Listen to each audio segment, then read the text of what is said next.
And you can see the inner gopuram, at least in some detail without any scaffolding. And the outer gopuram, as seen from the inside, is full of scaffolding and cloth in any case. Shukracharya was the acharya or teacher of the Asuras, demons, the cosmic bad guys. Since Shukran deals with all sorts of material pleasures, including love and the arts and aesthetics, he is also considered the god these days of business, enterprise, and creative functions like that. So a lot of people come here to worship him for business reasons too. We are nearing the temple of Shukran, which is the lord associated with Friday, and Venus, which in turn represents love, the arts, aesthetics, and the material pleasures of the world. A strong Shukran in your natal chart reveals an aesthetic temperament and a capability to enjoy the pleasures of life, while a weak Shukran means you are unable to enjoy the pleasures of life. This again is in a small village, about 5 or 6 minutes from the Sooriyanar Temple, in a small village called Kanjanur. We are about a minute or two away from the temple.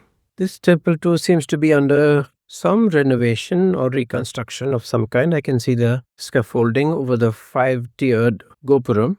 This is the frontal route towards it. So we'll have to park somewhere here and walk. Agniswarar is the name of Shiva in his form here. So the temple itself is known as the Agniswarar Temple, and Parvati is known as Kanakadurgai. This temple was reconstructed in its present form by the Cholas, medieval Cholas, by Kulothunga I in the 11th century. There are temple inscriptions here which confirm the fact, and also the Devaram songs written by famous Tamil poets mention this temple as having existed in the 7th and 8th centuries when Devaram itself was written. So how far back it goes beyond that, we don't know. Like most of the Navagrahas, this one too was built at least as far back as the 7th and 8th centuries, if not further back, and it was reconstructed by the medieval Cholas. Again, we cannot see the 5-tiered gopuram in its full glory. It's not that tall. We are certainly not in a 25-acre temple like Chidambaram or any of the big ones, but this is old enough. You can see the lion statues and the pillars. You can tell that this temple too is more than 1,000 years old. There is Shiva doing his thunder, and you can see the inner gopuram, at least in some detail without any scaffolding. And the outer gopuram, as seen from the inside, is full of scaffolding and cloth in any case. I can see a few inner gopurams here and there, which is nice. Since Shukran deals with all sorts of material pleasures, including love and the arts and aesthetics, he is also considered the god these days of business, enterprise, and creative functions like that. So a lot of people come here to worship him for business reasons too. Shukracharya was the acharya or teacher of the Asuras, demons, the cosmic bad guys. And while he was training them, he might have stood for the wrong values or performed some things that were not acceptable to Shiva. So Shiva ended up swallowing him. And in the entire story, he comes out reborn and clean and a better person. In this Kanjanur temple, however, Shiva has finished swallowing the Acharya, but not quite got him out yet. So therefore, it is the Shiva's idol that contains Shukra. It is said that the Acharya of the demons, Shukracharya, had the Mritasanjivani mantra, which gave rebirth immediately if you got killed, which is a big advantage if you are an Asura. So the armies of Asuras or demons kept multiplying without ever being conquered fully or without being put to the sword completely. Even Brihaspati, Jupiter, did not have this power, and therefore this obviously gave them an unfair advantage for the bad guys over the good people. It was for that reason that Shiva took hold of Shukra and swallowed him whole so that that power would be destroyed, and then later on ejected him out, cleansed and devoid of these powers.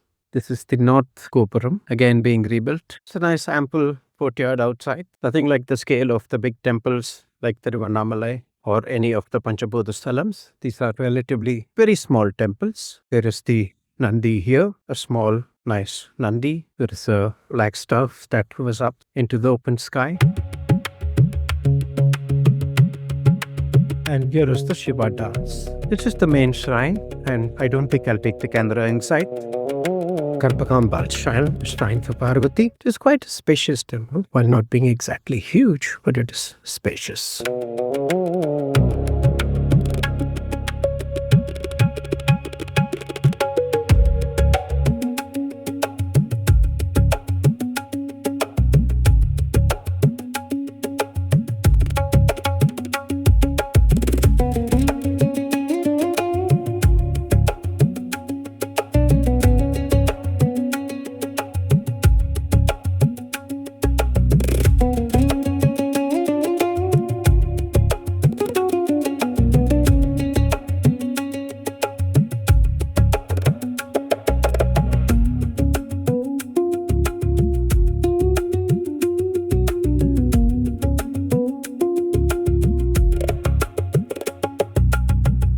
This is the outer prakaram. On the northern side, where Shukran has his own shrine, it says Shukrabhagavan Sannidhi, Lord Venus's shrine. It is dark inside.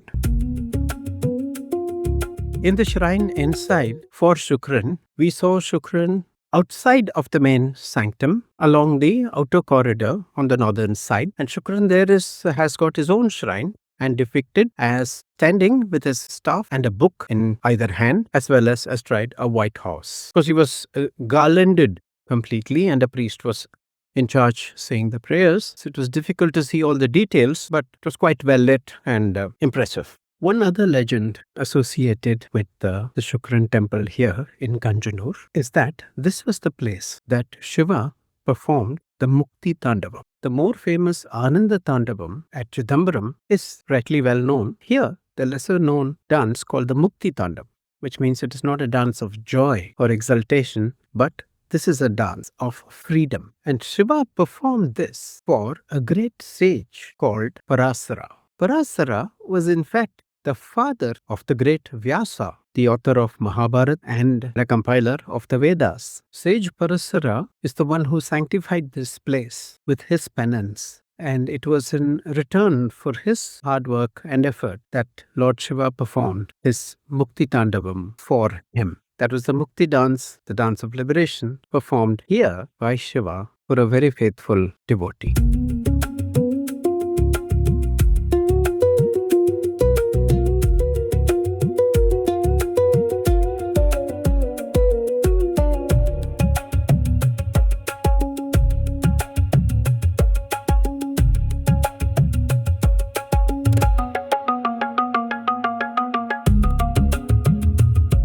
We also visited the main Agniswarar Temple, which is Shiva here in his form as fire destroyer. His shrine is deep inside, facing the north again, alongside the Shukran shrine, except Shukran shrine is up front, and to the right of it, deep inside, is the Agniswarar, where you can barely see the lingam. Shiva is in the form of a ling here. Agniswarar is in the form of a ling, and conceptually it is considered that Shukran here is inside the ling. Therefore, you worship Shukran by worshipping the ling. That's the belief. Although, like I said, there is a clear-cut Shukran shrine right next to it, where everybody gathers and there is a practicing priest there who offers pujas continually through the temple timings. So, I'm not sure why exactly somebody should worship a conceptual Shukran inside of the lingam as against worshipping Shukran directly.